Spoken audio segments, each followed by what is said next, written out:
Welcome to the Sustainable Merch Summit, SMS 2026. We are excited to have you join us for this important event. We believe the future of sustainable merch is built on clarity over claims, proof over promises, progress over perfection, and participation over performance. No greenwashing or pretending we've solved it all, just real conversations to move the industry forward.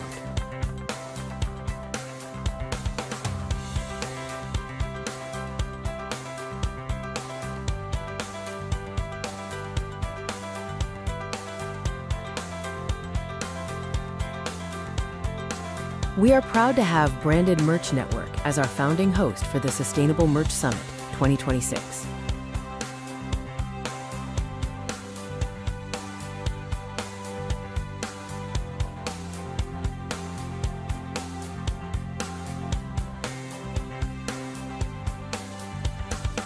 Your registration questions reveal a strong interest in practical application.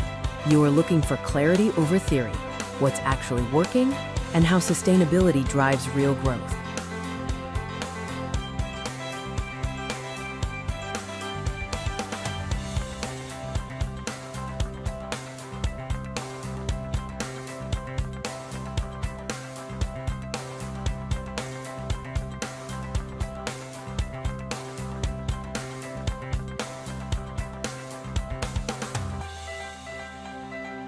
Our media partners for this summit include ASI, Apparelist, and 2 Regular Guys.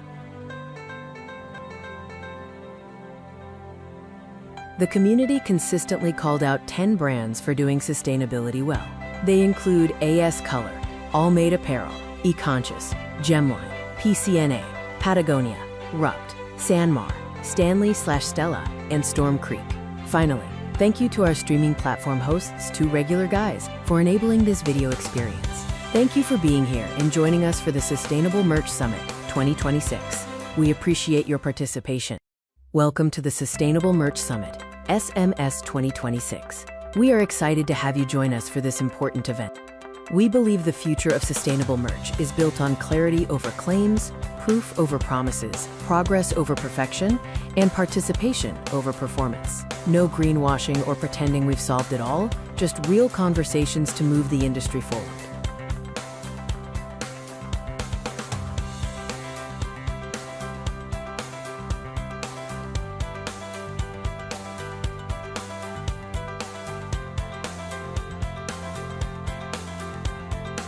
We are proud to have Branded Merch Network as our founding host for the Sustainable Merch Summit 2026.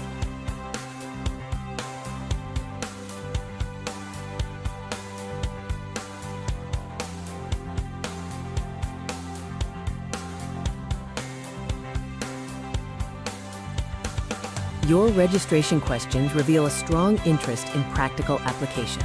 You are looking for clarity over theory, what's actually working, and how sustainability drives real growth.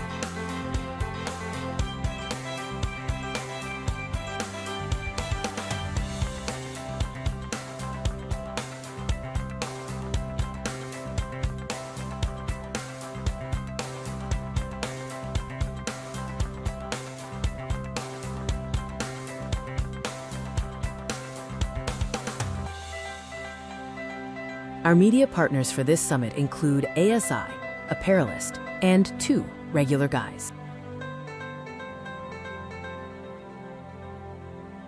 The community consistently called out 10 brands for doing sustainability well. They include AS Color, Allmade Apparel, eConscious, Gemline, PCNA, Patagonia, Rupt, Sanmar, Stanley/Stella, and Storm Creek. Finally, thank you to our streaming platform hosts, 2 Regular Guys, for enabling this video experience. Thank you for being here and joining us for the Sustainable Merch Summit 2026. We appreciate your participation. Welcome to the Sustainable Merch Summit, SMS 2026. We are excited to have you join us for this important event. We believe the future of sustainable merch is built on clarity over claims, proof over promises, progress over perfection, and participation over performance. No greenwashing or pretending we've solved it all, just real conversations to move the industry forward.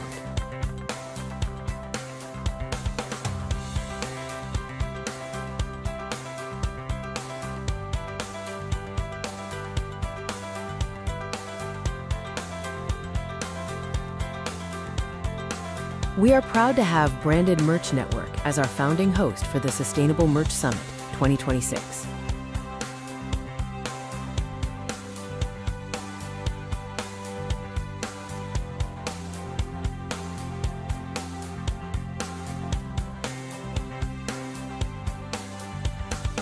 Your registration questions reveal a strong interest in practical application. You are looking for clarity over theory, what's actually working, and how sustainability drives real growth.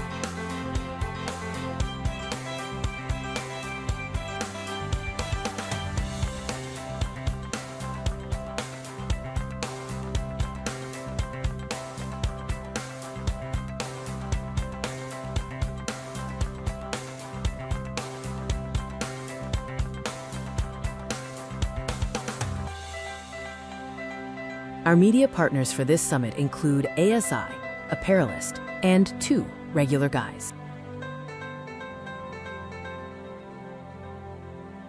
The community consistently called out 10 brands for doing sustainability well. They include AS Color, Allmade Apparel, eConscious, Gemline, PCNA, Patagonia, Rupt, Sanmar, Stanley/Stella, and Storm Creek. Finally, thank you to our streaming platform hosts, 2 Regular Guys, for enabling this video experience. Thank you for being here and joining us for the Sustainable Merch Summit 2026.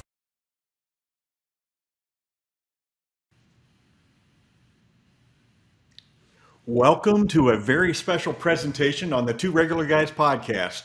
Today is Wednesday, April 22nd, 2026. It's Earth Day. I'm Terry Combs, one of the 2 Regular Guys. I'm normally here every Friday at 11 o'clock Eastern Time for Jay for the past 14 years. A perfect way to start this off. Everybody, this is exciting times. You know, something like that. Got to get it out of the way early, right, Terry? These are the fumbles that we like to talk about and joke about later. If I didn't do that, you wouldn't respect me. So it's all good. I'm excited. And as you can tell, I am not Aaron Montgomery. I'm filling in for Aaron today, and we've totally got you covered. But I got to give my friend a shout out, especially everything that was happening behind the scenes. Aaron, wherever you are, if you can hear us, thank you for your work, for getting us here. And a quick shout out to Eric Campbell, who was nervously hitting me up saying, "You're muted, you're muted." So thank you, Eric, behind the scenes. It's just a check, just my way of saying hello. But today, the 2 Regular Guys is handing the mic over a little bit to a new format. Super excited about this, the Sustainable Merch Summit 2026. Yeah, you know, Aaron and Eric and Aaron's hearing us for the first 30 minutes at the airport. So Aaron, Eric, and I, we're thrilled to be a part of this again. Jay, thanks for giving the 2 Regular Guys the opportunity to be a part of this special event once more. So what makes 2026 different? Yeah, absolutely. Thanks, Terry. And, you know, this year has a little bit more intention. So what we did is we tried to pull from some of the best of last year. And once again, I'm going to say this, and I'll probably say this a few times, no ballrooms, no big stage, real conversations. And we're excited about highlighting and putting the spotlight on the people that are doing the work. So this isn't about being perfect. Hello, that was my point with the mute. This isn't about, having the best and the greatest. It's about progress. And so being useful, we hope the Branded Merch Network has brought together an amazing opportunity today to help show people how to move forward and how others are doing it. And so we're pretty excited about that, Terry. Yeah, absolutely. I love that, Jay. And we've got some great partners helping us this year. So tell us about that. As we do, yes, thank you. Quick shout out to these partners. Stanley, Stella for being our presenting partner. Printing United, who is our education partner. Of course, the Apparelist, Advertising Specialty Institute, aka ASI, the Branded Merch Network, and the 2 Regular Guys have brought you this from the media standpoint, so they are the media partners. And something special and cool and new is Storm Creek is helping us introduce this segment called Merch That Made the Cut. So you're going to see them, and you're going to see others throughout the day. They're going to show up, and we can't thank them enough. All right. So, Jay, what should people expect for today? I thought you'd never ask, Terry. Listen, let's keep this simple.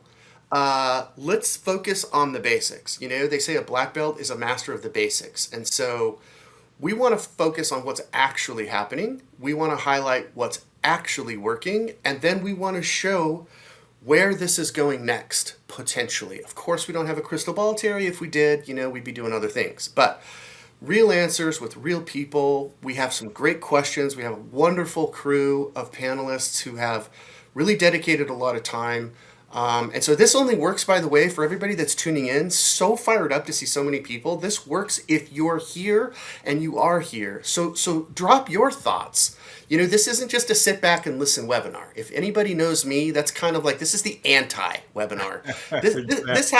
We want you to light up the chat, right? We want you to share what's really working, what you're really seeing, and what's really not working. You know, let's get into those conversations. So don't just sit back and watch the webinar. All right, the chat is already starting to light up. So Jay, let's get started. Yeah, let's do this. A kickoff right here, right now. Sustainable Merch Summit 2026. We have some amazing insights in store right now from Cassie Green from Apparelist, and she is going to highlight our presenting partner, Stanley Stella. Yeah, thank you, everybody. And give me just a half a second while I get the presentation pulled up here. There we go. All right. Well, I'm hoping everybody can see this screen. And yes, huge thank you to everyone who has helped make this summit a success. We couldn't do it without our sponsors, without Jay, and without Terry and Eric and Aaron, and we couldn't do it without all of our speakers and, of course, all of you listening in. So as Jay mentioned, just a quick little run through about our partners here, Stanley Stella. So give me a second. All right. So founded by Belgian entrepreneur and CEO Jean Chevalier, and I'm so sorry if I butchered that name. I was trying so hard. He has been disrupting textiles for over 4 decades. Hold on. Sorry, guys. A little technical difficulty. Making sure we're running right here. So, yep. Hold on. Sorry, technical difficulty. Everybody, thanks for your patience. All right. Continuing on, he launched Stanley Stella in 2012 with a bold ambition of changing the industry for the better. Since day one, he has put excellence, innovation, and sustainability at the core of the business. And as a result, he's revolutionized the EU blank apparel market. Since day one, back in 2012, sustainability has been a driving force behind Stanley Stella's business. From the cotton seed they select to the factories they work with, every decision is taken to reduce the impact on the planet and to support the people and communities involved in making their garments. Progress takes commitment, right? Stanley Stella sets clear goals, measures its outcomes, and works continuously to improve how their products are made across the entire value chain. So we have this awesome little video that I'm going to play real quick for everybody.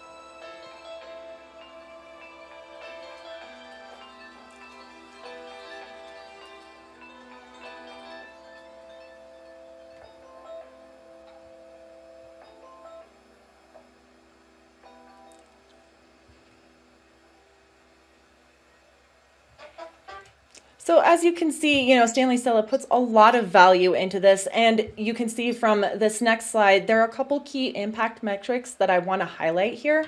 First up being carbon reduction targets and progress. You can see here it says they're halfway to their goal in less than 3 years. You might be asking yourself, what does halfway mean? Well, halfway refers to Stanley Stella's internal tracking against its long-term roadmap. Today, the company has already reduced 14% of its relative emissions. It reflects progress in actions and initiatives rather than a final emissions result. So pretty cool to see. A second key impact that I wanted to point everybody toward is this topic of organic cotton. And Stanley Stella's collections are built around certified organic and recycled material, but the exact composition can vary by product and category. Since the very first day, they have stood for transparency and accountability, which is why they are using only certified fibers, 100% organic and recycled materials. And now you might be asking yourself, what is this whole conversation around organic cotton process and quality claims? Well, Organic cotton reduces exposure to certain inputs and supports farming practices that Stanley Stella believes in. It doesn't solve every challenge, right? As Jay mentioned, this is, progress. It's not about perfection, but that is why Stanley Stella communicates the benefits and limits transparently. The final little key impact I want to highlight here on this slide is the social impact. Which is a huge part of the sustainability conversation, right? So through specific programs and long-term partnerships, Stanley Stella contributes to access to healthcare, water, and improved livelihoods. So these figures are based on defined projects and internal reporting. Fair pay is an objective that they actively work toward through sourcing practices, premiums, and long-term relationships. And we all know global supply chains, they're pretty complex, right? Which is why Stanley Stella focuses on continuous progress rather than absolute claims. As the European leader in premium and sustainability in blank apparel, Stanley Stella has been leading the movement to transform the textile industry. This commitment shapes every decision they make, including designing only products that meet the most recognized and credible standards in the industry, working with best-in-class organizations to support the community initiatives and fund renewable energy, and actively contributing to systemic change. As a Fair Wear member with leader status and as an engaged member of Policy Hub, Stanley Stella doesn't just follow progress, they help drive it, including at a legislative level. So as you can see from Stanley Stella's mantra, less talk, more action, sustainability is not a campaign, it is how Stanley Stella operates. Since day one, they have built their approach around responsible materials, transparent value chains, and long-term partnerships with people who make their products. Stanley Stella turns commitment into action. Sustainability isn't a label for them. It's how they design, source, and operate every day. So again, huge shout out. Thanks for being a presenting partner. Back to you guys, and let's have a great summit.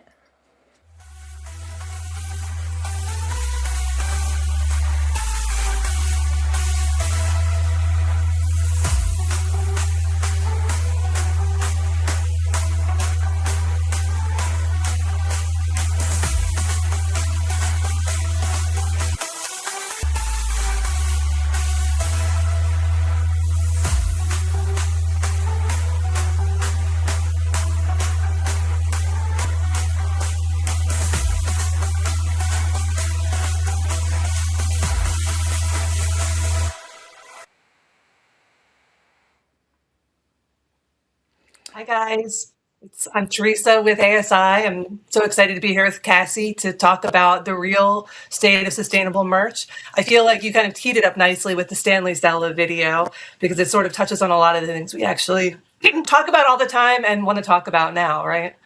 Yeah, absolutely. I mean, this whole summit, the whole premise has been about actually doing these sustainable things that we've all been talking about, right? It's about real progress and doing something about it. Yeah, so I know one of the things we wanted to talk about was some of the legislation that is coming that's related to sustainability. Can you kind of start us out with like what is happening right now? Yeah. So kind of like any trend we always see in the apparel industry, things really get started in the EU and the European market, right? Like that's where we see a lot of this starting. So there's been a lot of legislative progress there for a while. But now in the last couple of years, we're starting to see that carry over into the US. So I don't know if for those who have been paying attention, California, I think this was maybe a year and a half ago, ish, they passed SB 707, which is their Responsible Textile Recovery Act. Obviously, a lot of working pieces that still need to be put in place to support something like that.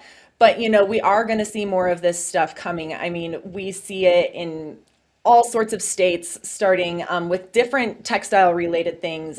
New York's got the Fashion Act. You could even go way back a few years and even bring in the UFLPA legislation, which is all about, forced labor and, fair pay and things like that. This all ties into this ecosystem. And if you aren't paying attention, you better, because this legislation is here to stay and is probably going to carry a lot more into other states and does impact our industry. So I think it's an important point to make. One of those things people always say is if it happens in California, it's going to kind of trickle down to the rest of the US. So you do have to pay attention to what's happening there. Yeah. Also, the speaking of Europe, I know that there's a digital product passports that are coming as well, which I think is going to have a huge impact on textiles and apparel. And we're already kind of seeing some companies doing stuff with that, like Aware, that has the traceability with the blockchain enabled traceability for sustainable supply chains. And I think I just saw that Blue Sign released something, or was releasing something called like a Blue Pass, where it's another QR code enabled mechanism, so you can track the chemicals and like what's going on with the sustainability of particular textiles and apparel. So that's, I think, something that's definitely becoming more prevalent. People want that product level transparency and traceability for what's going on with their particular promo items, t-shirts, what have you. Yeah, and I know you're going to touch more on that later in this summit, but that really plays into, not only like the traceability, but sort of the circularity of everything that we're trying to push forward as well. So you see companies like Everywhere Apparel, Marine Layer, those are just some examples of companies that are taking back the apparel, right? And so it's important to understand where things are made, where they're sourced from, how they're being manufactured, what they're being manufactured with, and then also what their new life might be somewhere, right? And that's a huge piece of this traceability and transparency discussion, which I think is where we're also seeing a lot of progress. Absolutely. I wanted to give a quick shout out to Swag Cycle too, which in the promotional products industry has made a huge impact. It's part of Ben Grossman from Grossman Marketing Group started it. And I think it's the numbers from their latest impact report. I think since they started in 2019, they've been able to facilitate like $12.6 million in charitable donations and kept like more than 3.3 million items out of landfills just by, figuring out what to do with this branded merch that cannot be used as it is anymore, and figuring out how to keep it out of landfills, whether that's through a charitable donation or some kind of next level recycling effort or upcycling. Yeah, no, I love what they're doing. And so many people are doing this. I mean, drop a comment, guys. If this is something you're doing in your business, or of another company doing it, let us know. We want to celebrate these people because this is where we're seeing progress, right? Yeah. And it's all about the collaboration too, right? This is not something that we can do. No company can do this on their own. But I think that's another big trend with sustainability is kind of cross industry, typically, rivals kind of working together to affect change. It's not something that can be accomplished, one person at a time. This is a group effort. This has to be a collaborative thing. It is absolutely. Well, Theresa, are there any other really big nuggets of information? Obviously, we're going to go into some details later. We don't want to give away the whole pie yet, but anything else we need to talk about before we get into it? I would say the one other thing I wanted to bring up is kind of the holistic idea of sustainability. I think in the past people were like, okay, well, it's made of recycled materials. That's all I need to know. But is the product designed well? Is it high quality? Is it something that's going to be used for a long time? And I think that companies are starting to look a little bit more holistically at it. So something that's sustainable is something that people use and like and keep for a long time, not just something that's made of recycled materials. And we actually at ASI, we recently released the ad impression study, and just a couple of nice little nuggets from that. I guess from the most recent study, promo products on average generate 3,300 impressions over their lifetime. So they're kept for a long time and they make a big impression. Promotional fleece and jackets garner like 9,000 impressions during their lifetime. So clearly that's an item people, want and wear and keep. And just two other quick little things. 74% of consumers have a more favorable view of an advertiser after receiving a sustainable promotional item. So that's very positive. And 78% of US consumers would keep a promo item because it's useful to have. So I just wanted to drop a little bit of a little stats in there. Some of them are not specifically about sustainability, but when you're thinking about sustainability as items that are kept and appreciated and used for the long term, those are important things to note for sure. Yeah. Oh, I love that. Well, hey, isn't the dictionary definition of sustainable something that lasts for a long time? So here we are. Yeah, absolutely. Awesome. Well, thanks, Theresa, for all those highlights. Obviously, again, drop in the comments if you want to learn more, connect with us. But I think we're ready to get this event rocking. Absolutely.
All right, some really great information there, great insights to get us going. You know, Jay, Therese and Cassie are a big part of the Two Regular Guys podcast, so they are regularly keeping us in the know on this ever-evolving topic of sustainability. Yeah, it's lucky for us, right? I mean, they're always informed and they're always sharing. So I love that. And you know, you hit on something evolving. I think that's probably one of my biggest takeaways from all of this. Although I did feverishly write down some notes that Therese has shared. But since last year, a lot has changed, and I think the only thing that there is no shortage of is the opinions and the confusion. So there is definitely a shortage of clarity. The good news, there are more people involved. I love the fact that they both talked about it's going to take all of us. It's a community, and I have to give a shout out. 74% positive. If somebody gives something that has a sustainable factor or is made aware of the sustainability of that merch, to know that 74% of the people take that in and it's a positive, that's huge. Yeah, lots of activity over here in the chat. So if you're not in the chat, go over there and take a look. Lots of folks, Jay, are putting in there what they're doing for recycling of products, things like that. Really interesting insight. And Jay, who's putting T-shirts in the landfill anyway? I mean, how about those Jayhawks? I've had this forever. I was looking for a Chiefs jersey that I have that's probably 35 years old. Oh my gosh, it is a fun question. And I knew you were going to have either a Chiefs jersey or Chiefs something or a Jayhawks t-shirt. It wouldn't be the same if you didn't. So thank you for bringing that. It is fun. It is fun to see what's nearby. Like I've got something right here. This is from 7 years ago. This was something that was really cool. It was made for us when we were doing the Tacos with Jay and Jeff show. I believe this was something from Snugs, and it's one of the base camp bottles. I've kept it. I love it. I remember that sitting on your desk forever. I know. So it's, but you know what? This is the thing. I think that's where real insight lives. I think there's a signal there. I think we've touched on it already. It's the things that people actually keep. And I know for a fact that that's the bedrock, the foundation upon which we're building here. So, all right. Onward we go. Yeah, onward indeed. So let's set this up. Let's move forward into some real world experiences. We have our first panel lined up. This is going to be a great discussion. Cassie Green is going to lead this from the Apparelist, and she's got 3 guests, and we can't wait. Let's fire it up. All right. Awesome. Well, thanks, guys. Yeah, let's get going. Here I am joined by 3 amazing leaders on this topic. We are talking about certifications, what matters, what doesn't. This can be a little bit of a confusing piece of the puzzle. So just really quickly, I'd like to introduce my panelists. We have Julie Johnson of Stanley Stella. We have Sara Osorio of Printing United Alliance. And we have Lane Hokanson of Goldstar. Ladies, gosh, thank you so much for joining us for this. Thank you, Cassie. Yeah. So you know what? Let's just dive in. Sara, first question is for you. Sustainable certifications, like I mentioned, can feel really confusing, and they can feel daunting, and it can feel hard to even know where to begin. Why do you think that is? So I think the biggest, I'm not going to say obstacle, but I think the first reason why they are so daunting and overwhelming is the sheer amount of them that they are. I mean, there are so many different certifications to look through, choose from. So I think it becomes a challenge figuring out what it is exactly that you're looking for your business. And then in that same line of thinking, not all certifications necessarily carry the same weight.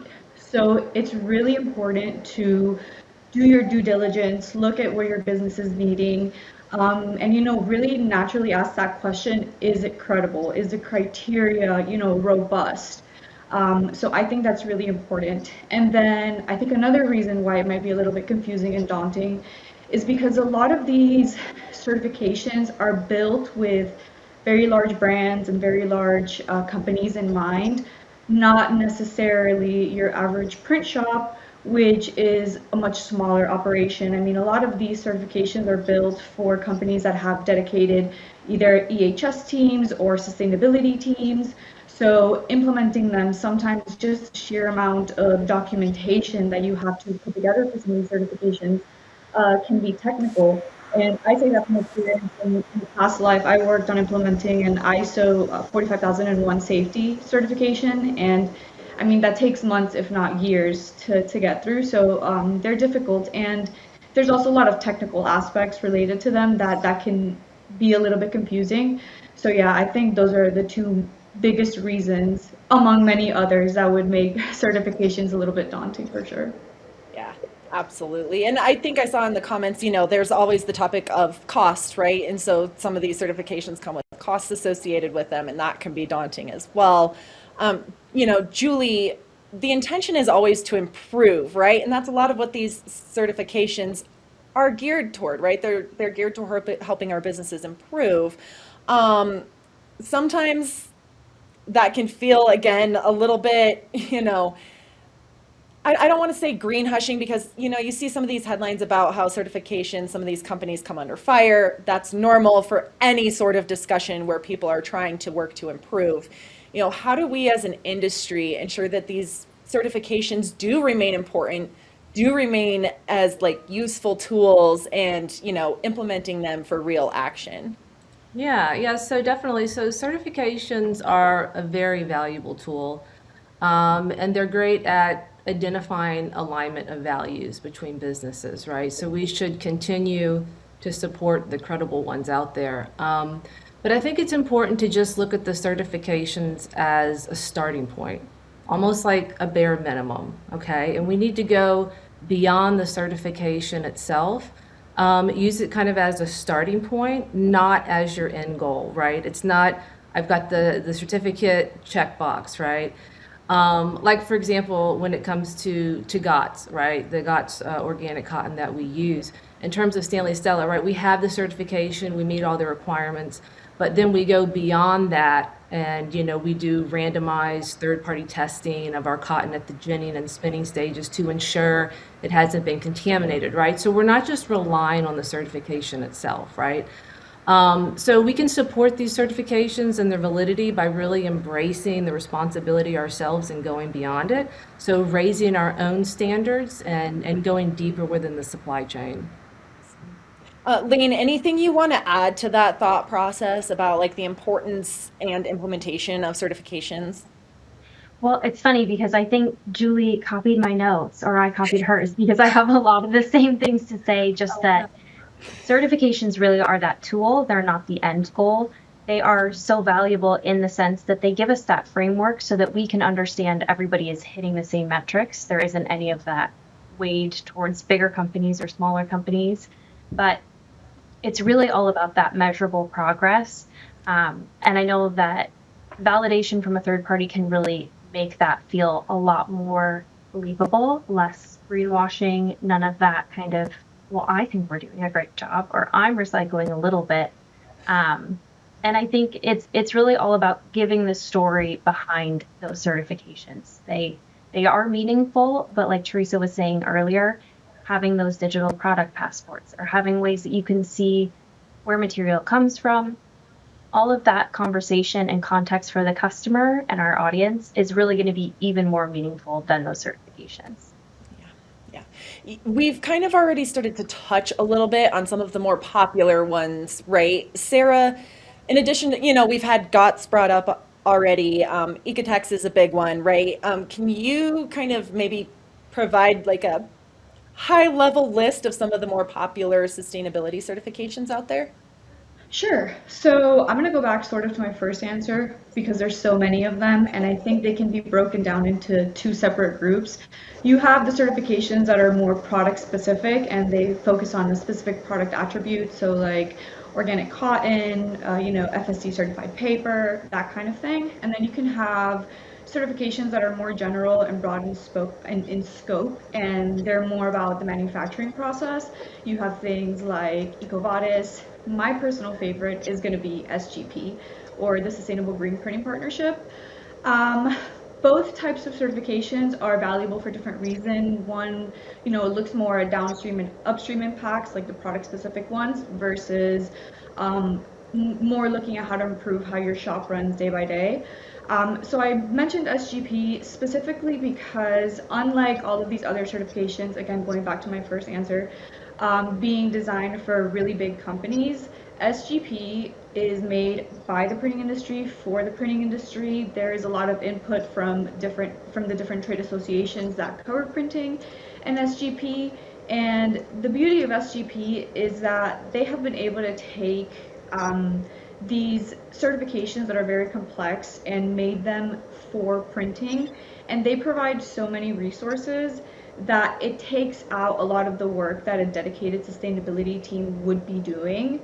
And SGP is beautiful because it is not specific to a print process or a specific type of print plant.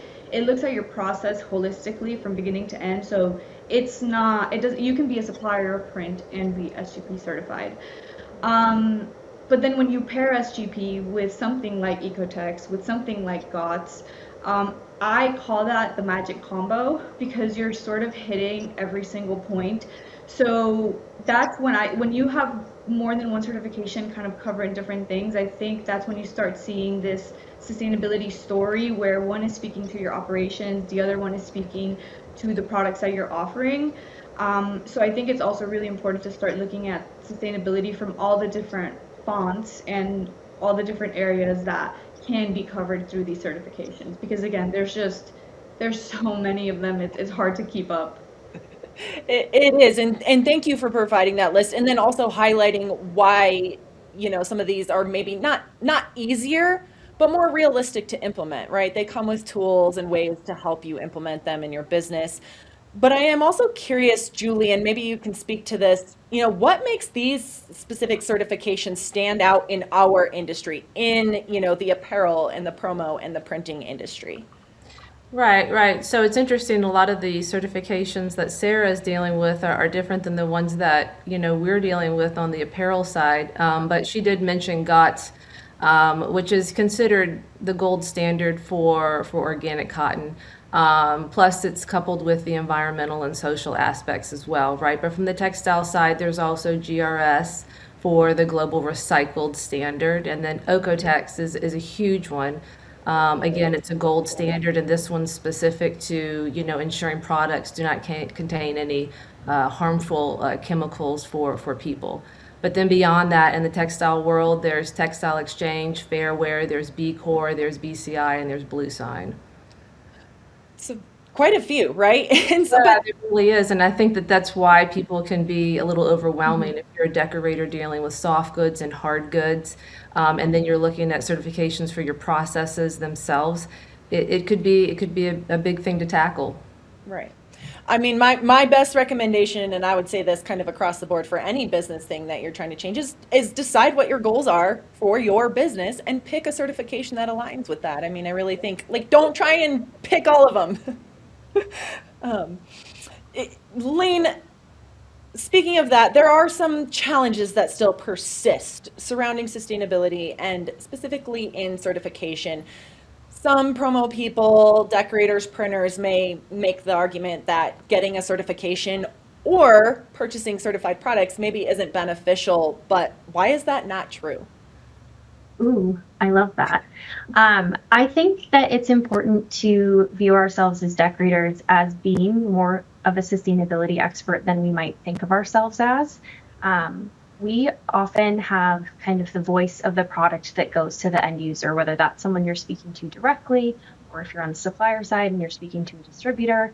But I think, as we've kind of already mentioned, sustainability is a story and it gives context and kind of content for your materials. So it's not that you necessarily need to memorize all these acronyms, none of which are easy to remember, by the way. There's GRE, GRS, FSC, and if anybody says them fast, you're done for. But it gives you more of a story about where the materials are coming from, why it's valuable. You mentioned it earlier, but I think people think of our industry as kind of a one and done. And I think we've really shifted that story for branded merchandise, because the most sustainable product is one that you're going to keep. And if it has the benefit of being made responsibly by having some of those third-party certifications, it's going to be infinitely more valuable. And if possible, if it's at a great price as well, because I know that that is an important contact to our industry, that's even better. But that certification can really help drive and meet demand with confidence. Yeah. Sara, I'd be curious to also hear your thoughts, since you kind of also bring in more of that like commercial print, bigger print industry perspective. I mean, why would you say kind of in that entire conversation or viewpoint that, arguing that sustainable certification isn't beneficial isn't necessarily true? Yeah, well, first let me start by echoing what Lane said. Sustainability is a journey. There's no endpoint. When we reach the net zero endpoint, it's going to be, okay, well, how can we now be regenerative? So there's never going to be an end. Certifications are the beginning, and it's all about continuous improvement. Why I think certifications are very important is because they build credibility, and at this stage in the game, they're going to protect you from greenwashing. I mean, greenwashing is a big issue. There's lawsuits every day. Some go through, some don't. But what they do, just look at Keurig. I mean, they got fined in Canada, or they had a lawsuit in Canada, they had a lawsuit in the US, and they got fined in the US by the FTC.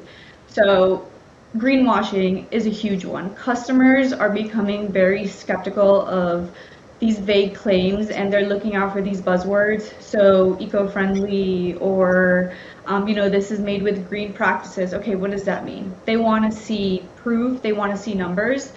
But then on a different note, I think the data collection that is required for certifications, because they all required in some form data collection, documentation, tracking, this is going to prepare decorators for regulation that is coming. Because even if you kind of mentioned my commercial side, so I am going to kind of put that hat on for a little bit, but this can even apply to apparel. Companies in California that make more than $1 billion are going to have to report their greenhouse gases. That includes Scope 3 greenhouse gases. Scope 3 greenhouse gases are supply chain. So even if the decorator themselves is not reporting to California, their customer has to report the printer's emissions to California. So it's not just about you complying, it's also about making sure that your clients are in compliance with a lot of the regulations that are coming down the pipe. And I know, Cassie, you kind of talked about this with Theresa in the beginning, but we're seeing a lot of growth in extended producer responsibility, greenhouse gas accounting, supply chain transparency and traceability. So I really think that third-party validity, that weight that it's going to carry, is going to be a huge competitive advantage for a lot of different reasons. Yeah, absolutely. Well, we're kind of coming up to the end of our session, but I do have one more question that I want to fire away at Julie. There's another side of this equation, right, in this conversation, and that's not, we have the one side where your business might achieve those certifications, but then you also see a lot of people looking to source a certified product or a certified blank, and that's something Stanley Stella is very transparent about, right? And so how do decorators, promotional people, anyone working in this industry determine which of these blanks are credible and which are maybe just greenwashing or maybe not carry as much weight?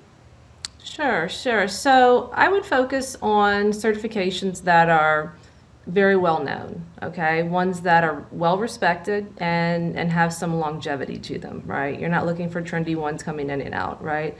And I would say to understand the context of the certification. I know that a lot of people don't want to dig into those gory details, but I think it's important all of these certification companies have a website that you can go to, and it tells you very straightforward what it's all about. Listen to other people in the industry, listen to your customers, see if you can hear, common themes that are going on, common requests out there. And then you should just use the certification, as just a guiding light, right? Look for the companies that are going beyond. And as a tool, like if I was a decorator and I was wanting to promote products, and I was, tangled up in a lot of different certifications that I needed to remember, I would create maybe like a selling sheet, right, that had just a brief reference of what these certifications stand for. And if you have a website, maybe have just a web page that's dedicated to it that you can, refer your customers to.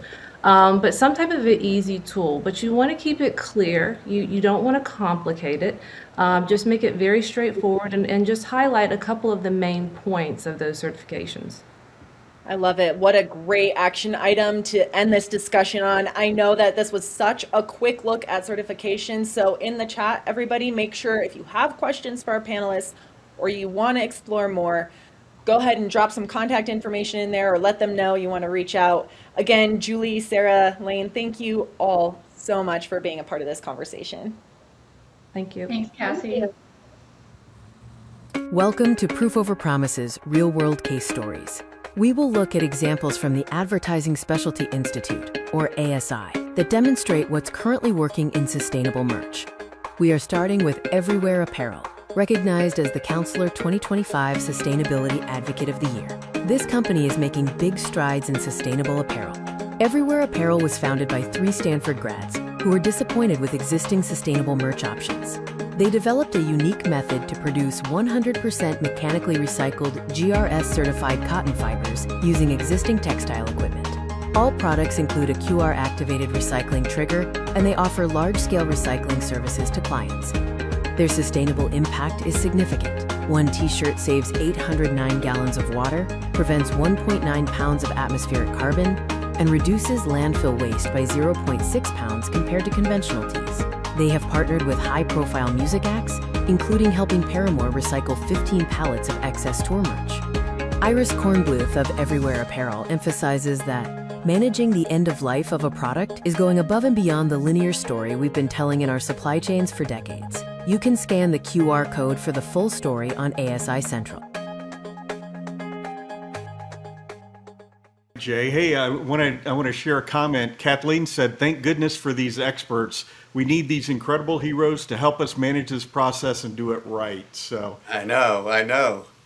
It's a lot, and I think they all kind of stumbled on that alphabet soup syndrome or whatever it was called. That was exactly. So awesome panel. You know me, I'm a big panel nerd. I love the panels, but really interesting to see how all those comments lined up with the examples we saw there from ASI as well. I know, and it's really boils down to what I think is the whole point, is the connection, what we're trying to do here today. Thank you to Lane, to Julie, to Sara. I mean, they live in that space. They breathe those, acronyms, and so it's hard at first, but what's working isn't always what's being talked about the most. And so that's why I really wanted, the Brand and Merchant Network to kind of push this forward a little bit, because sometimes when you hear it from a panel and then you see it in the real world, like with Everywhere, it really starts to click. It really starts to make sense. Yeah, absolutely. And there's so much noise in here, just like the comment about alphabet soup that you mentioned. So much noise, but the people actually doing the work are figuring things out, and that's what we're trying to get to here today. Yeah, really. And somebody early on said the holistic approach. It's hard when you have certain certifications that are for certain industries, or you're an apparel decorator and you're focused on A, and then you're a promotional products distributor and you're focused on B, and then you're a print shop doing ink on paper and you're focused on C, and you're like, well, what about the crossover and who cares? Somebody in the chat said, don't forget the benefit of the customer. What's going to benefit your client the most? Yeah. And I mean, I have a page of notes here. I mean, I know I'm trying to, I'm still trying to learn too, right? I was late to the party. So for me, it's all about trying to keep it real. It's trying to make sure that we can grow together. So. All right. Well, Cassie's over here in the chat as well, trying to engage, and everybody get over to the chat and ask your questions or just read through all the comments. A lot of great stuff over there. Yeah, there is. And I'm really excited also about what's coming up. So thanks for all the fun in the chat. But what's next is new. It's a big piece of the puzzle today. We're calling it merch that made the cut. That's probably why you've seen us try to engage you in the chat and say, what's something that has meant something to you, or what's something on your desk, or what's something that made the cut. So this is where the community kind of takes over. We're going to go rogue and give them the mic for a minute. Not the sponsors, not the partners, but people actually, in the space using the merch, working on the merch. So let's take a look at that now.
Hey, Paul Zafran at Piker Marketing Group here, coming to you on why we're using the sustainable products out there right now.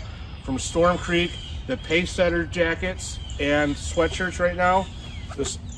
We branded it with our eco company name, Provenienza, which means origin.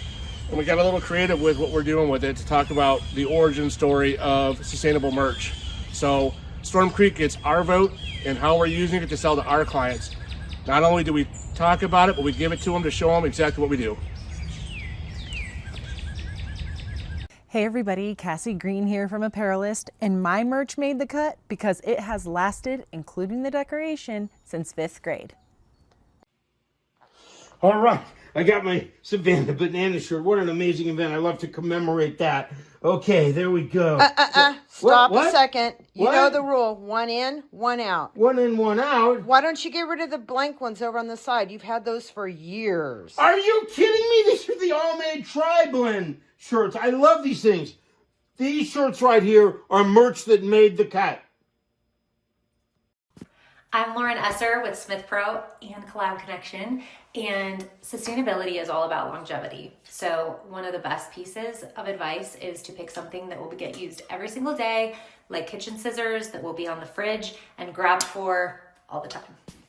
My merch that made the cut is this sleek, stylish, functional crossbody bag that's made of recycled plastic bottles. It was given to me by I Promote Use a Woman's View, and I'm totally obsessed with it.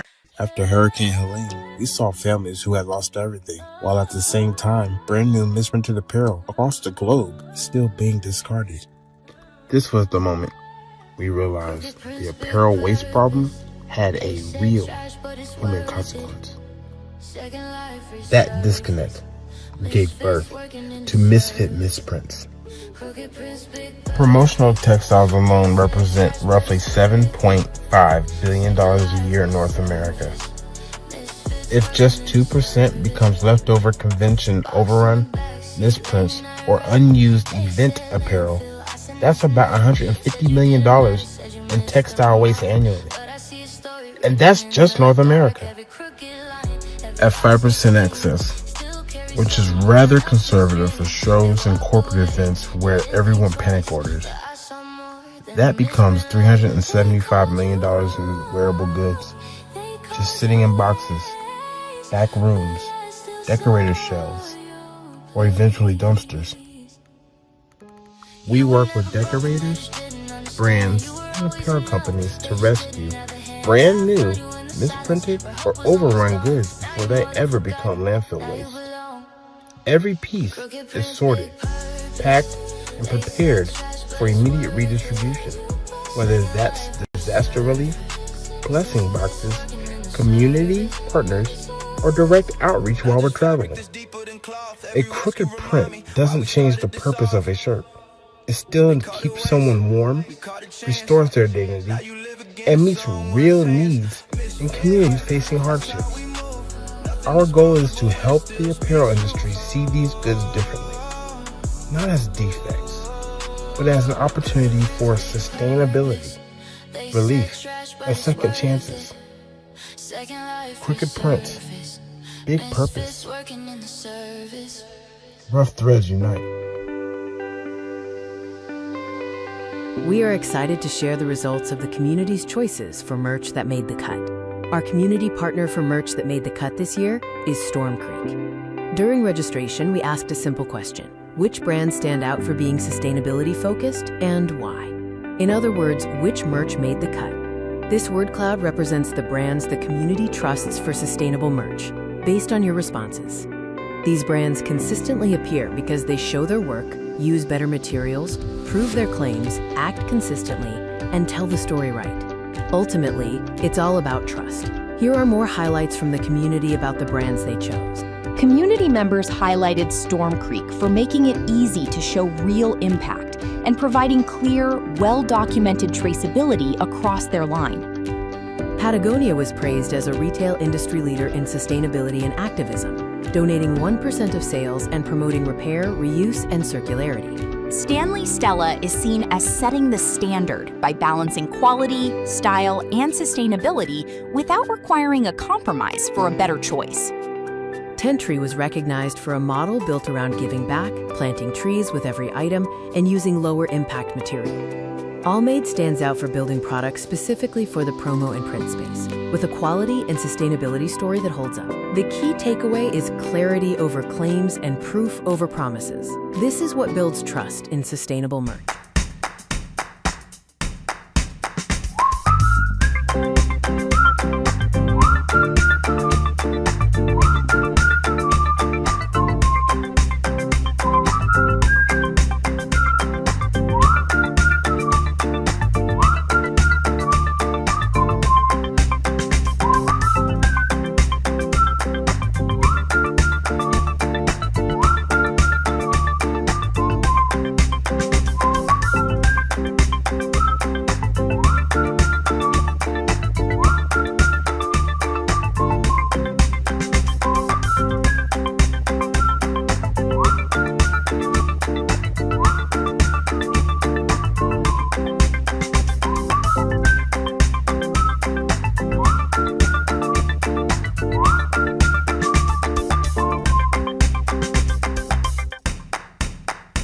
Jay, the one in, one out rule, for me, it's only decorated coffee mugs at my house. The t-shirts, there's no one in, one out. I have to share the little bit. Yeah, you're just going to buy more drawers, right? You're just going to have more shelves, more drawers, just more storage. As long as you keep them, Terry, as long as you keep them, right? Great examples, though. Yeah, right? I love that.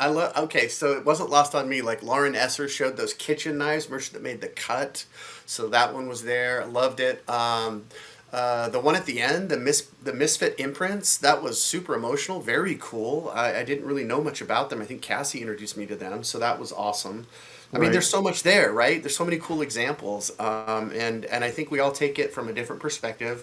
But yeah, I love Jeff's example. That was hilarious. Nice work, Jeff Solomon. Shout out to Jeff. But think about it this way too, Terry. The thing that people keep, and the thing that this continues to highlight to me, is that it's about that pattern. It's about that the revealing of the clue. It's whether it's the quality, or whether it's the wearability, or the purpose, or the staying power. Right, merch that made the cut. It's got something. There's something there. Yeah, and it's about the memory too. So, and it wasn't just what they chose, but why they chose it. Oh yeah, and I love that you brought up the memories. Thank you. We've all got stuff. Just the other day, I'm going off script here. Literally, my wife's remodeling our closet, and I'm not exaggerating. My youngest is here helping, and she pulled out a Pee Wee football jacket from 1976 that I have kept. And why did I keep it? Because it's got my name on it. It's got the gladiators on the back, and it's got 3 stars on the sleeve for the 3 years that I played. But the fact that I saw her just yesterday walking around, it barely fit her.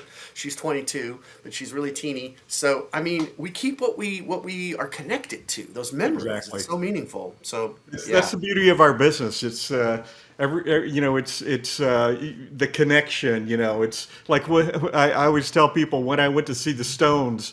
Did I know how much it cost to make that T-shirt? But did I pay $50 for a T-shirt? Yeah, it was the Stones. I was there.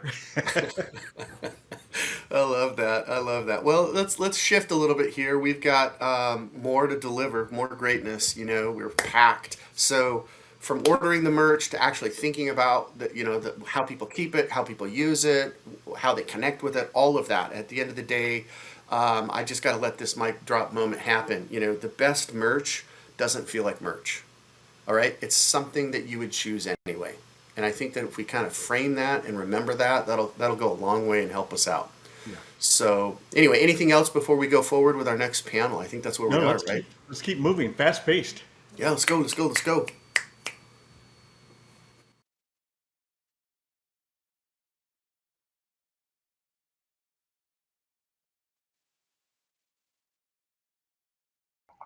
I did not learn from Jay, apparently. I'm sorry. I am Therese Hegel with ASI, and I have a great panel, and I think everybody on it is unmuted, so we're good to go. I have Liz Wimbush from PPAI, Caity Baumann from BDA, and Eric Henry of TS Designs. And we're going to be talking about the importance of transparency in print, promo, and apparel. So I'd love, Liz, could you start out and just talk a little bit about your role and how transparency shows up in your work? And then we'll kind of go down the line. Yeah, thank you so much for having me. I'm excited to be here. So I'm Liz Wimbush. I'm PPAI's Director of Sustainability and Responsibility, and I'm the first one in the role. So I've been here for about 2.5 years now. And prior to that, I come from the industry. I was at a distributorship in Canada. So I really understand the importance and how the evolution of that narrative around transparency and sustainability claims has happened. So I work in the sustainability and compliance overlap, the regulatory space that Cassie was talking about a little bit. It's becoming increasingly important, the part of the transparency conversation for branded merch with truth in advertising laws and regulations aimed at minimizing greenwashing. They're really just becoming more and more prevalent. Yeah. So Caity, what about you? How does transparency show up in your work?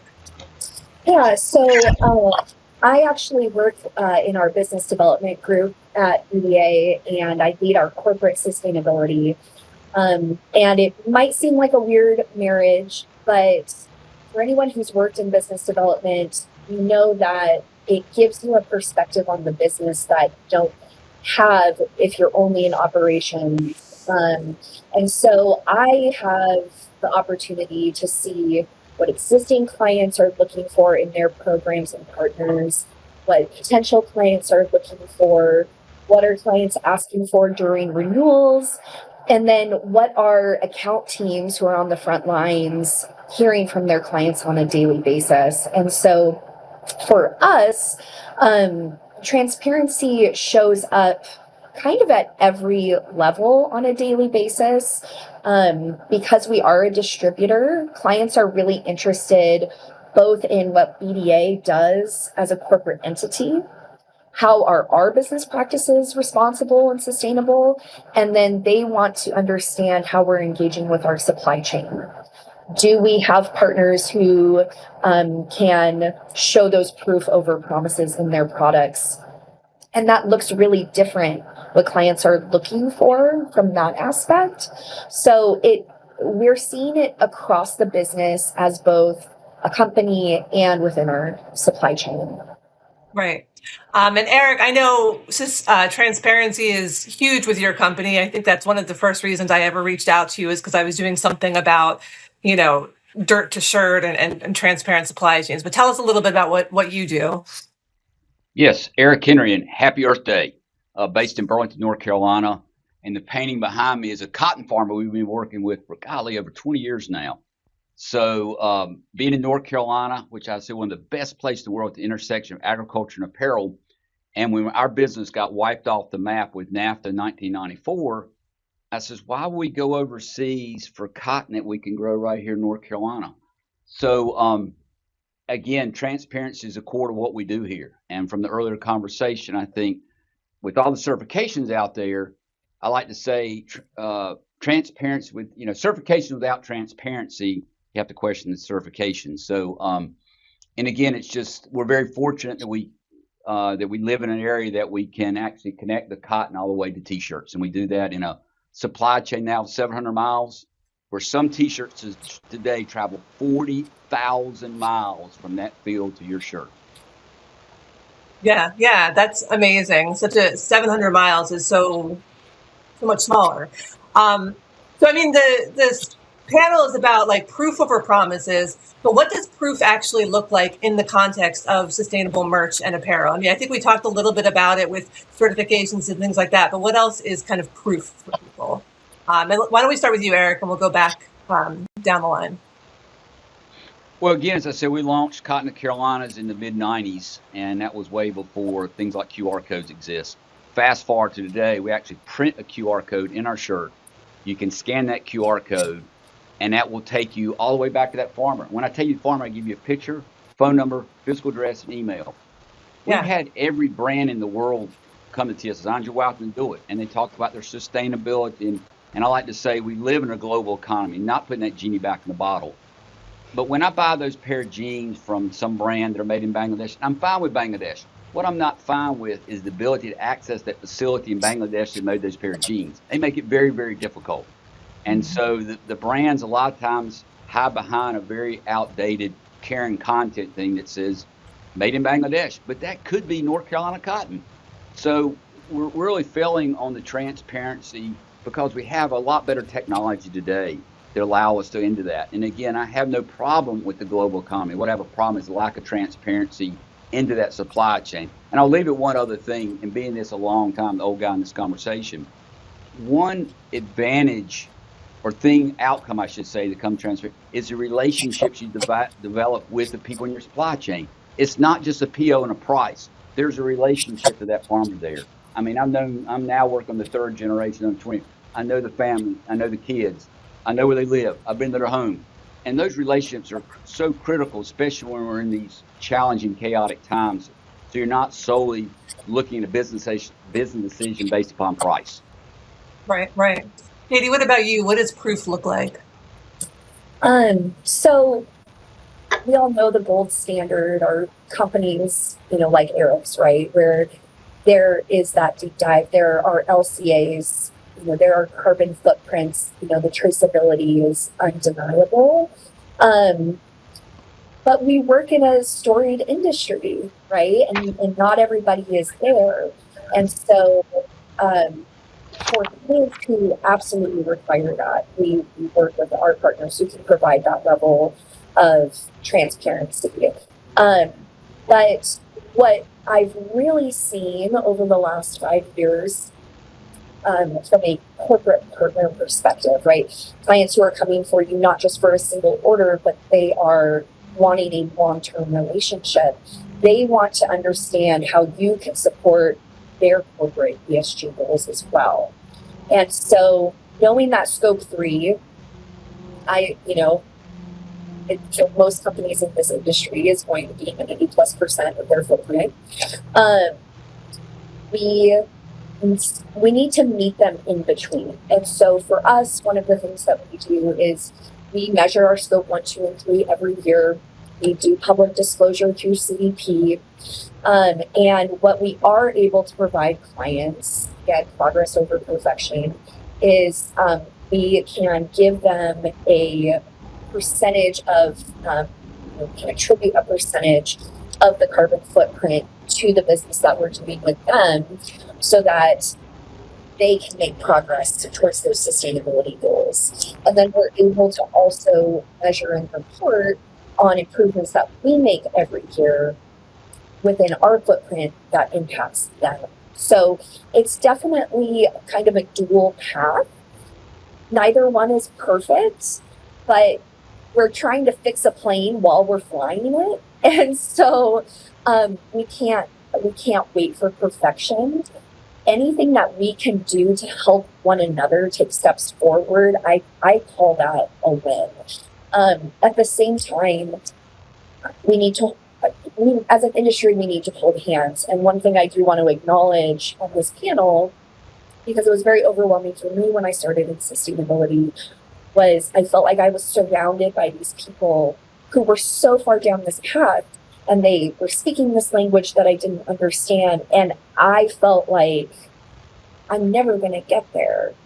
And I think it's really important for us to hold hands and be able to tell others in the industry there are starting points, and they're not as overwhelming as you might think they are. And those starting points will help you build your path forward. And so I want people to hear that today, that we all started somewhere, and we can help advise on what first steps look like, because I think that is a huge barrier to entry, and for a lot of companies, why they're not more involved in sustainability. Yeah, I think that's one of the things I've noticed writing about sustainability the last few years, is that everybody who's involved in it is very willing to talk, very willing to share. They want to be able to educate it because it's not talked about as much as it should be. So if you show an interest, they're definitely going to want to tell you all about it and help you in any way they can. Liz, what about you? What do you think about, like, how does proof show up for kind of the industry as a whole? I think the big things for me are practice what you preach. Kind of sums it up really well. Like, verified claims with data to back it up, substantiated data, and all of it communicated with confidence and, ideally minimal buzzwords, which can get tricky, but as we've touched on earlier in this, the alphabet soup can be really intimidating. We want to try and stay away from that being part of what confuses the clarity in our transparency claims. So I would say, practice what you preach and consider what holds up to an audit, and having that as kind of a standard for transparency claims. Yeah. I mean, the storytelling that is so nice for the marketing purposes, I think, can still be a part of sustainability, but it's meaningless if you don't have that data to back it up. But of course, I think there is still a lot of greenwashing in the industry, and just all industries. So where are we still kind of relying too heavily on, like, the promises and the stories instead of that proof that we need? And Liz, we'll start with you and then go back. Just kind of going back. So I think there should be a really clear distinction in transparency claims on what is accomplished or what is in place now versus what is aspirational. Knowing that you have verified social audits, or that you can fall back on, if necessary, to answer a hyper-specific RFP question, is different than publicly broadcasting on your website all of your manufacturer's contact details. I think, like Eric said, it would be incredible if we get to a place collectively where we all have access to that information so that we know where everything is coming from. But right now, it's just not the reality of the bulk of our industry and many others. A lot of audit schemes like SMETA and BSCI help account for those data gaps. Then there's transparency and environmental impact data. If you look to Europe, there's legislation, like we said, around digital product passports, and that will very soon start impacting our industry. Even if you don't sell there, setting your compliance bar to hit a level at that standard will help keep you ahead. And our industry has a unique gap in communication, where we don't often get to communicate directly with the people who get the stuff that we make, like the end users who get it. They're usually not the buyers making the decisions. So we need to find solid ways, like digital product passports, to ensure that we can clearly and efficiently communicate to those people, so that we all collectively work to dispel the kind of brand fill reputation that we're pushing back against. Right. Caity, what about you? Where are we still relying too heavily on the promises and the stories, and not the hard claims? Yeah, I agree with everything Liz just said, and she hit on something really key, which is that end buyer isn't always the end user, right? And so how the buyer is incentivized matters, right? Budgets matter. And so I think that's where we as an industry, the more we can innovate to make sustainable practices more broadly available and accessible during manufacturing, during production, we can start to see those economies of scale to make it an easier decision for those end buyers. In terms of promises over proof, it goes back to what I touched on earlier. I see a lot of really positive intent with our supply chain, but being willing to take those steps and actually measure and show us how you are doing in your business practices is a really key first step, I think, for so many in the industry. And I will say EcoVadis is pretty well known throughout our industry. Certainly seeing, an uptick of that on the client side as well. It's very well known. That is an excellent first step for a company to take, is to go through the EcoVadis assessment and share that rating. And EcoVadis, this year has come out and said, anytime you share your badge, you need to also share your sustainability ratings page, with it. And I think it's not a ton of information, but it is a level of transparency that wasn't there previously. And I think companies get really stuck on, I don't want to reveal what we're not doing well, but it's got to be a mindset shift that it's not about where you're at in this moment. It's about where you're going, and it's about how you're preparing yourself to go there. And if you can look at those assessments and those results as a gift for your roadmap, it will change the trajectory and it will make it so much easier to move forward. So I would say if you're not doing any type of measurement today and you're really relying on promises, that is a great place to start with proof. Yeah. So I had like a ton more questions for you guys, but of course we have limited time. So I want to just give Eric like the chance to kind of the final word about proof, but also just, how can more people in the industry get to that place of radical transparency and dirt to shirt and just like, what does it take operationally to change this industry? Just answer that for us, Eric. No big deal. Well, one of our taglines around TS Designs is sustainability is a journey, not a destination. And all we're looking for, this is not winners or losers, but are you on that pathway? Do you understand what your impact is? Another thing I like to say to this group here, everybody, most days you have a choice. The food you eat, the clothes you wear, and the energy you use. Be aware, not just what it costs, not because it looks cool, not because everybody's doing it, but understand the impact. And understand, too, change is okay. I'll leave an example. 10 years ago, we had developed a brand called Carolina Blend. It was going to be 50% recycled PET from South Carolina, water bottles, and 50% North Carolina cotton. Well, we learned about microplastics. We walked away from plastic because we know plastic is a problem. The UN says it's going to triple the amount in the next 10 years. So again, it's just being aware, and small changes are great. And again, it's and somebody said earlier, it is a journey. You're never going to get there. But if you're constantly aware of your, again, energy, clothes, and food every day, then you can connect with it a little bit differently and you can make better choices. Absolutely. That's awesome. Well, you guys, this was a great panel. I could talk about it all day, but they won't let me. So maybe we can do this again sometime. Thank you so much for the opportunity. You have a great Earth Day. Thank you.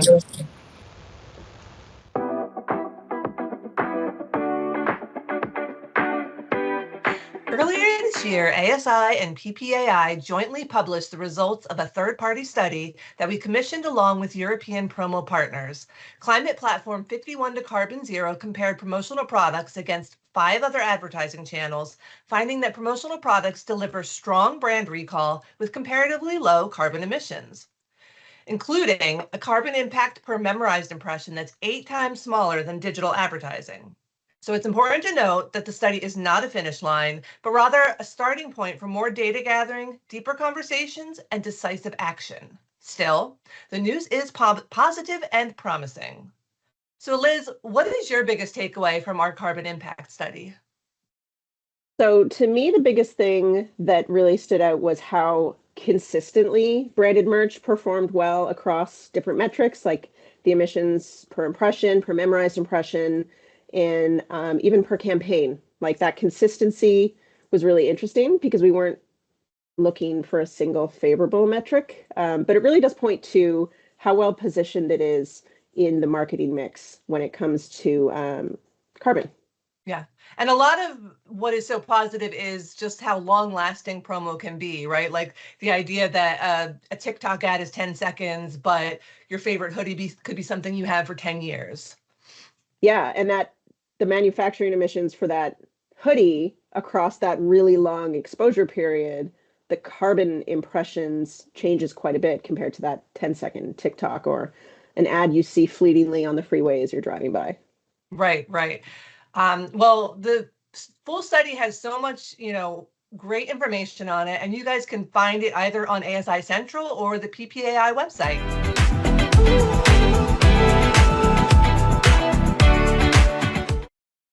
Welcome to our section on Proof Over Promises, where we share real-world case stories. These examples from ASI demonstrate what is actually working right now in sustainable merchandising. We begin with the Counselor 2025 Best Sustainability-Driven Promo Campaign, titled An Order of Green, Hold the Waste. Proforma developed a self-promo kit for distributor owners to encourage packing lunch and reducing single-use plastic. They partnered with PCNA to create the Sustainability is Served campaign. The kit included sustainable items like a silicone food storage container, a recycled stainless steel tumbler, and an organic cotton feed tote. The product supported environmental nonprofits and provided meals through a give-back program. Proforma's goal was to bring sustainability to the forefront through products not typically associated with being sustainable. This campaign led to a 69% increase in sales of the featured products within 90 days. You can scan the QR code for the full story. Wow, a lot to take in there. with the panels, the data, the examples. Therese always comes with the numbers, which is always awesome. And, they talked about transparency, they talk about measurement, they talk about proof. Something that Eric Henry said, you want proof that this cotton was grown in North Carolina? Right. Scan the QR code. It'll take you back to the farmer. I love it. I know, and I love that they keep saying from dirt to shirt. I mean, if that's not printed on a shirt, that's just too good. Anyway, I mean, this is a lot, and it's so great, and the chat's been lively, and the content's been amazing. So I'm pretty sure we're starting to see that shift happen. From saying the right things to actually doing the work. But anyway, Cassie's here. Cassie's joining us. What do you think, Cass? So far, so good? Oh, guys, I am learning so much. Can I just say, I have gotten so much knowledge from all of these people. And there's this recurring theme that keeps coming to my head listening to everybody talk. And people they don't want more conversation. They want proof, right? Yeah. And so, the brands that stand out, they're not flashy maybe, or maybe they don't have the biggest budget, but they have solid messaging, but more importantly, they have clear evidence. And I just really think that's where the story is right now. Yep, and that's where this data really helps tell the story, and that's the story we need to be telling our customers. Yeah, you're so right, Terry, because honestly, that data provides measurement for us. We're humans. We need concrete measurements, not abstract things to try and wrap our head around. And that builds credibility, especially in this industry. And again, it's not because it makes things perfect. It's because, as Teresa and all the panelists said, it makes things visible. Once it's visible, we have accountability, right? And so it just creates this momentum. Yeah, exactly. It's been great. So, think of it this way. Real conversations we're having, both in a panel discussion, as well as I've been watching the chat. A lot of great questions happening over there. Please keep firing them off. Help each other out. This is the community we're trying to build. With the real data, sometimes it's confusing. Phone a friend. We've got Cassie, we've got Therese, we've got amazing panelists that can help clear up that data, and then the real examples, people actually doing the work. And that's what I'm excited about, because what's coming up next is a little bit about the growth and the strategies and that kind of thing. Yeah, absolutely, Jay. And you're up next. Are you ready? Come on, Terry. Am I ready? Yeah, let's go. Let's fire it up. This is the opportunity when sustainability starts impacting growth and you're using it as a strategy. So yeah, I'm ready. All right. Let's do it. Look at this. I am surrounded by greatness. Am I the luckiest panel? I think this is the best panel, but I'm just going to say it. Anyway, I'm fired up because I have Kate Alavez from PromoShop, Ryan Moor from Allmade, Julie Johnson is back from Stanley, Stella, and we have Will Kulick from Blue Ridge Graphics. So thank you all for being here. So exciting. Thanks, Jay. Thank you. Good stuff, right? So far, so good? All right. Yes, sir. All right, we have 4 panelists here. I'm going to go down the roll this way. Let's go Kate, Ryan, Will, Julie, if that's okay. When do you think sustainability, and maybe this has already happened, but when do you think sustainability is shifting from just kind of a nice to have to an actual real growth driver? What's that moment, or can you think about something from where it went from a nice to have, we checked the box, to now it's a real growth driver? Kate Alves, have you got something there? Start us off. Yes. So I think for me, what I'm seeing is a strategic shift in not only our industry, but in consumer values over time. And so as larger brands and enterprise brands are looking toward the future and the long tail of how they are building businesses that are going to be sustainable in terms of profit, community involvement, and connected growth, wherever they might be, whatever industry. I do think that shift over the past 5 to 7 years has been pretty palpable. And I think that is coming from a couple of different drivers. One, I think it's coming from what we've been talking about today, transparency. With the amount of information we have, there are so many questions we can ask. There are so many areas where we can find the resources that we need to identify who are the best in class partners, right? And our enterprise clients, all of our clients are asking us those questions. But I think the other driving factor is that when we go to recruit, or when we are talking to new potential clients, buyers, or students, our youngest friends coming out of those high school and university pipelines, that is where they are also driving this movement forward, right? So as we grow our companies, we're getting asked on both sides, from the oncoming or the incoming recruits and potential future clients, as well as from our enterprise clients. What is happening here? How can you make sure your organization is building a model that is reflective of a sustainable future for everybody? And what are you doing to show me from a tactile standpoint that you've actually done the work to make sure that you're providing the best solutions possible that are the most responsible in that market? Yeah, I love that you brought up the employee side. We often fail to, the recruiting. That's so smart. Often it escapes me, so I'm glad that you brought that up. What about you, Ryan? What are some of we shifted away from nice to have, and now maybe we have some real growth drivers. Have you seen any momentum that you want to highlight? I think it depends on the product category and the cycle. So either as a product manufacturer or as a product producer, it's different. So taking it like from the producer perspective, I think you can drive growth by being different and standing out, kind of talking about what you're doing, sustainability. But typically those things are also saving you money, which then can pour back into growth, which is really great. From a product side, I think it's a little harder because the cool thing about what's going on today is this summit is it's now a much bigger part of the conversation. When we started Allmade 10 years ago, when Stanley Stella started, 14 years ago, it was like, you're new, and new is easy to differentiate yourself, and that can drive growth. But now so many people are using recycled products or saving water per shirt or whatever it might be, that now it's not as different anymore. So you have to find different ways to drive growth because it's now a mainstream, which is awesome, which is what we really wanted, and it's really cool to see. But how are you making your products still trendy, still cool, still affordable, and then tying that with traditional marketing strategies that any business needs to grow? Excellent insights. Great to think about it that way. What about you, Will? Anything there from shifting from the nice to have to the real growth drivers in your business? Yeah, and thank you for having me. I think for us, the big thing was when when we made it an explicit part of our business strategy. When, it's always been part of our DNA in terms of sustainable and, and wanting to kind of do things in the right way. But when we called it out in our business strategy, when we said, all right, we're going after this SGP certification, when we started telling our employees, just like Kate just said, that internal side, when we started telling our employees, we're doing this, we're now going, we've gotten certified, then it became real, because now the employees are saying, well, how is this? Are we doing these things? Are we filling out those requirements that we said we're doing? Then you go out and then now we're telling people about it, that external sharing that message. And so for us, really it became when we just kind of began to really kind of define it, label it, build it into our why of this creating better. Then it became a natural part of our conversation. Then it was something that we could talk about in a way that was part of who we were versus just this little add-on that we're taking, from this place to check a box. Perfect answer, and a little love, a little shout out for the SGP certification. I know that wasn't easy, and I know that's a big deal. Julie, what about to you?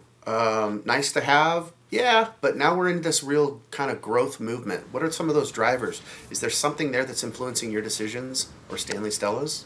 Yeah, I mean, it's similar to what others are saying. So basically, when you start making it be when it stops being a side message, right, and it really becomes the item that's shaping your product decisions, I think that's when it becomes a real growth driver, right? So sustainability isn't just kind of like the side part; it really is part of your ethos and your values. Okay.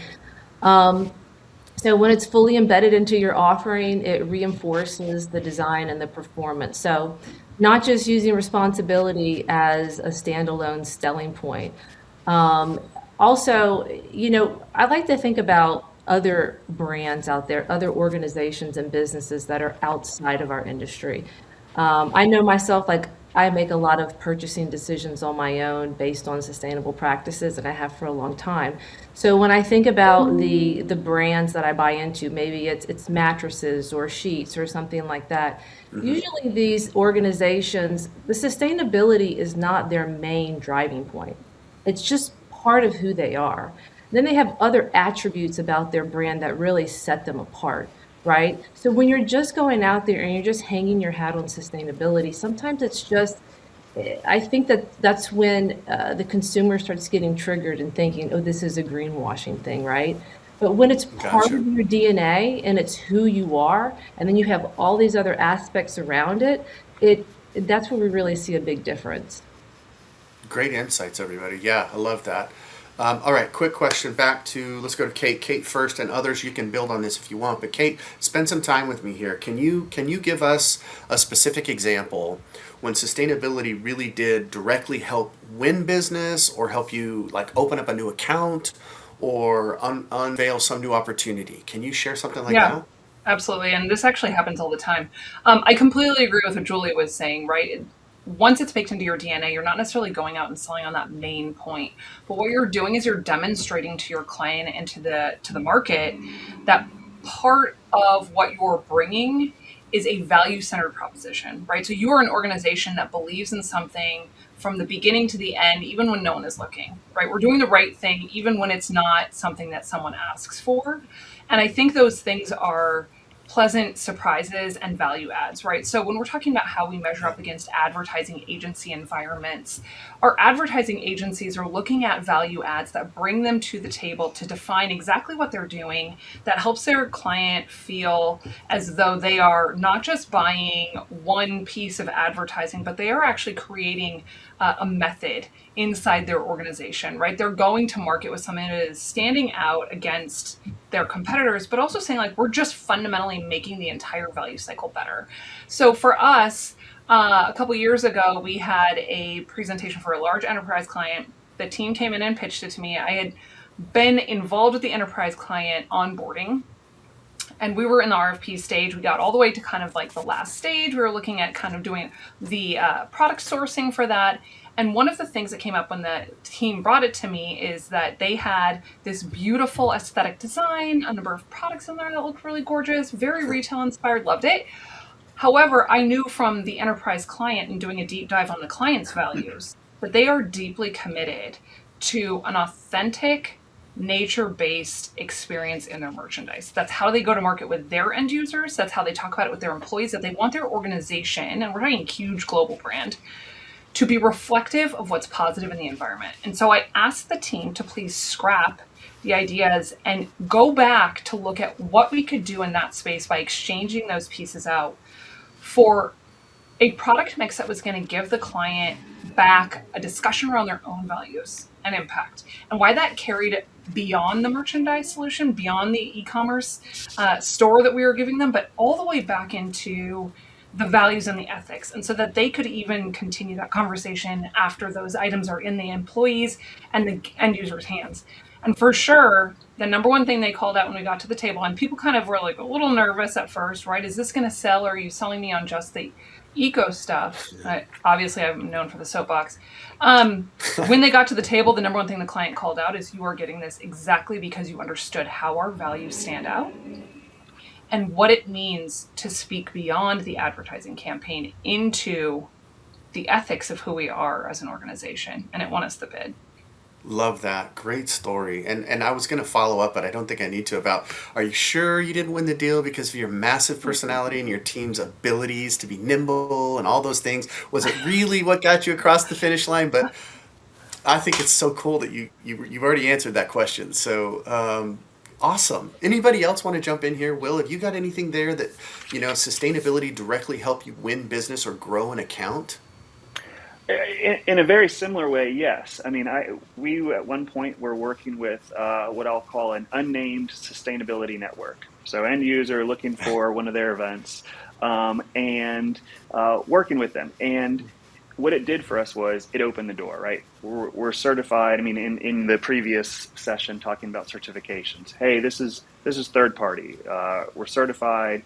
We meet these criteria, and so what it allowed was it allowed the conversation to begin. But and maybe Kate would describe the same way. It's not a magic.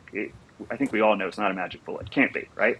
Because they were still price conscious. Still, they want these things, and you still have to explain it in a way.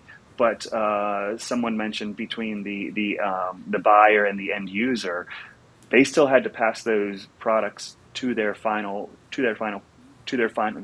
users. Therefore, they still have budgetary constraints, and so they didn't take the top of the top. In a good, better, best situation really helped us in that situation. But it's there. It helps to open the door. But again, it's not the magic bullet. It's just part of the conversation. Keeps the conversation flowing, or might open up a door that otherwise wouldn't have been. Love that. The door was opened for us because of that. Again, sustainability, right? Sustainability director, right? Was there. We it was a good match, but still, it was that and. So quick to you, Ryan. Yeah. Any quick insights there? I love what both those comments were. I think the ability to match your product offering with, like what Kate was saying, understanding their values, the goals of the client, what their initiatives are. Sometimes that's carbon, sometimes that is water saving, sometimes that's recycling, sometimes that's using organic or not the use of chemicals. And then it becomes this standard. I get the opportunity to see a lot of really awesome print shops. I was one in Utah that does a lot of band merch. He's like, yeah, I had Allmade on the press the other day. I was like, oh, who was using Allmade? He's like, oh yeah, Sleeping with Sirens just wanted a organic cotton shirt, so we went with you guys. And it's like, there's not a whole lot of organic cotton shirts on the market, 100% organic cotton shirts. And then I was at a shop yesterday with my favorite ski resort out here in the Northwest called Crystal Mountain. He's like, I just printed these hoodies for Crystal Mountain. They just spec'd this, and so it becomes a part of the standard. But the ability to offer something that really matches that client's request is important. So understanding through your supply chain where your different vendors hit those different key values or sustainability goals of your clients. Love that. That's good insight. Thank you for sharing those examples. Julie, do you want to have anything there? Is there something that comes up that you can lean on? I know distributors and decorators are leaning on you in a way to kind of guide them to this process. Yeah, no, that's definitely something that we've seen. We have had a couple of music merch opportunities where they specifically came to us simply because it was an organic cotton tee. And we are seeing that specific market segment demand that more often. I would say that the organic cotton aspect is probably the highest interest, aside from, farming practices and social aspects and the carbon emissions, right? It's really about the organic cotton at the moment. But yeah, definitely we're seeing that. And there are instances where we are working with certain organizations where they specifically need us to align with either GOTS or GRS or, Better Work Program, something like that. So, really having these certifications allows us to really get our foot in the door with certain opportunities where before, like, you wouldn't even be considered. So quick follow up to that. Would that, you getting in the door, if I'm an apparel decorator, then that helps me get in that same door because of your certifications? I mean, Did I get that absolutely, right? absolutely. Yeah. I mean, we're working with several decorators where they're now Okay. being able to, promote our product to their customers. And it gives them a new, fresh item, a new take, something to put out there that's different, unique, and meets their requirements. So definitely opening the doors for them as well. Perfect. All right, so Ryan, let me get to you. I want to start with Ryan, and then maybe some others will build on this. But buyers are actually responding to this right now, right? It's hot. It's a topic that's got legs. Whether it's the certification, whether it's the storytelling, is there something else that maybe is helping move these conversations forward? I've seen this a couple times already today in the talks and discussions, is really understanding and showing the impact of what a decision or a purchase makes is important. Whether that's the carbon savings or the water savings. I heard, was it every shirt saves like 800 gallons of water or something like that, which is awesome. Mm-hmm. So really displaying that easily, and there's great tools, a lot of like just supply chain research tools that will collaborate all this data, match it with your certifications, and then give it on a per purchase basis. We use a product called Green Story at Allmade, and there's other ones out there as well. So having that ability at your buyer's fingertips to really understand the impact of that decision is key. Love that. So, Kate, anybody else jump in here? Yeah, I have Buyers big actually feelings. respond. Yeah, go. So of course I have to be like the risk mitigation queen, which is total buzzkill. But like really what your clients are responding to, two things that I see: risk, right? Do you want to have a product that you sourced that then someone picks up and goes on social with and says whatever because it wasn't sustainably sourced, or the story behind it is terrible, Or right? it Did you didn't just put connect. your It was a brand, lie.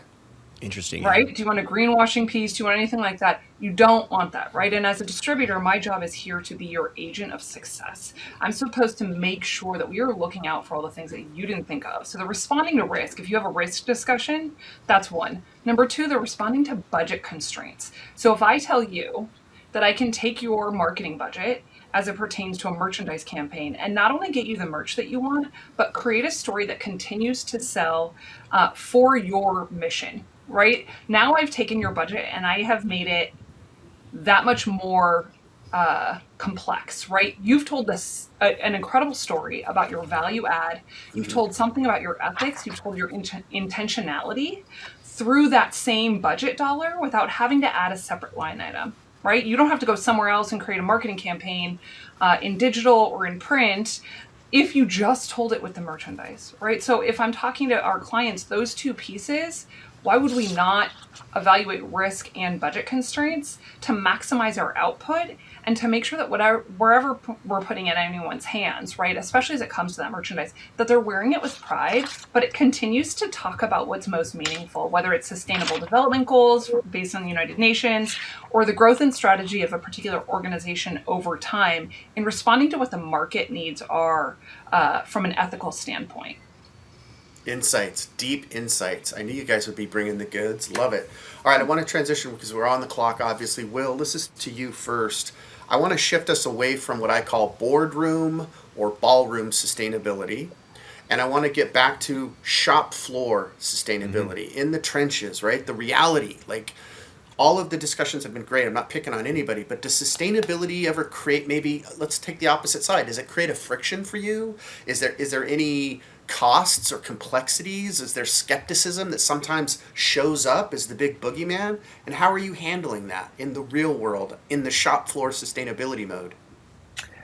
That's a great question. Look at it from two different ways. Does it cause friction? I mean, the truthful answer is yes, sure, sometimes it does. I think in the day-to-day, it oftentimes, we would see it in this. We would see it in the skepticism that sometimes comes along from customers. They're expecting a higher cost. You just say a word, right? You lead with the wrong. They're expecting a higher cost. They're expecting limited options. It's funny that we talked about organic. I mean, thinking back to organic t-shirts, 10, 15 years ago, right? There was your color was one of 5 colors, and you had like this many styles, and maybe a little bit longer than that ago. But that was a limited option. And so, yeah, that friction can show up. And so I think the way that we have been really treating it, or grown to treat it, is by really making it not so much like an add-on additional type benefit, but really kind of baking it into the entire package. Like talking about part of the DNA, right? Back to that. It's what I like to call a both and. We need to talk about the service. We need to talk about the quality, the print quality. I mean, I'm a t-shirt printer, right? Got to talk about the print. Got to talk about meeting your deadline, and obviously there's going to be budget. And but I like to think of it as but wait, there's more, and that we also are offering you this benefit along the way. So dealing with it in that way, and recognizing that they don't want a premium. Oftentimes, they don't want a service fee on top, which is like the sustainability fee, right? They don't want that. But if we could use it as a differentiator, if we can use it to explain, to tell our story, kind of build that relationship, then that kind of helps both parties see if we're a good fit, right? Because we care about it. I mean, we've taken on internal costs in terms of the fees of certification, the different ways that we do some of our internal, the screen printing, the reclaim, all that kind of like nuts and bolts type stuff. Like, we've accepted that. That's part of doing business with us. But it's stuff that we own ourselves, and we're not trying to pass that on. But again, it's the relationship. It's that story of like, right. This is who we are. Yep. So. No, that's great. I love it. And it's baked in. It's who you are. I was just going to say that. So obviously we're on the clock. I have one last question. I'm going to target this toward Julie first. Julie, let's talk about the Stanley Stella proposition. You guys have clearly made this part of your higher standard, to use your words. And I love the fact that you're using it in a way that it's not a limitation. So what does that look like for you? What does that look like for Stanley Stella and in real life and practice? Yeah, so, at Stanley Stella, we really are trying to stand for something deeper, for the planet, for the people, but at the same time, never compromising on the quality. So these are core values of ours, right? And so this mindset is prioritized with every process we establish or any venture that we pursue. And it's been that way since the very first day. So like when we're developing a new product, we're asking questions like, how do we engineer this product so that it will last? How can we achieve the lowest defect rate when printing to avoid wastage? How can we do this dye process with the least impact to the environment, right? So when you're putting all of this thought and you're making these choices based on these types of high metrics, you really end up with a high quality product that decorates beautifully, and it also exceeds sustainability expectations, right? So our partners are seeing success by being able to offer, these high value products to their customers. Awesome answer. I wish we could go on. We have so much more to talk about, but we're at that time, and Eric's already been knocking on my door. So I just want to thank you all so much, because I know for a fact, because I know all 4 of you, that you are treating sustainability as a competitive advantage and not treating it as some kind of a compromise.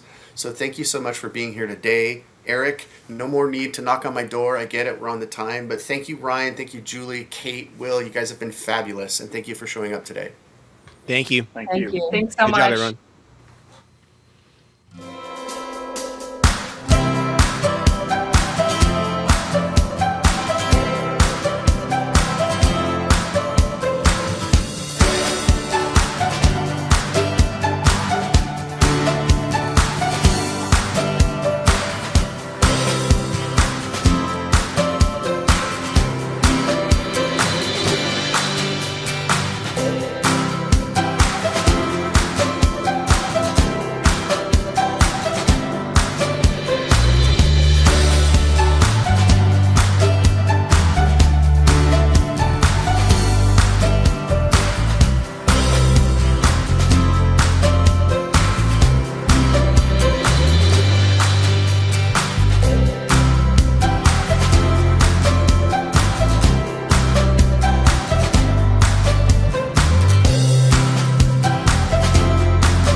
I love the real world stories, you know? Yeah, This is indeed. actually what we did. So That's so great. It was such a great panel. I'm so lucky. Wow, where do we go from here? Welcome, my moderators, my friends, Terry, Cassie, Teresa. This has been, look at that. Look at the chat over there on the side. It's been holding up steady. Yeah.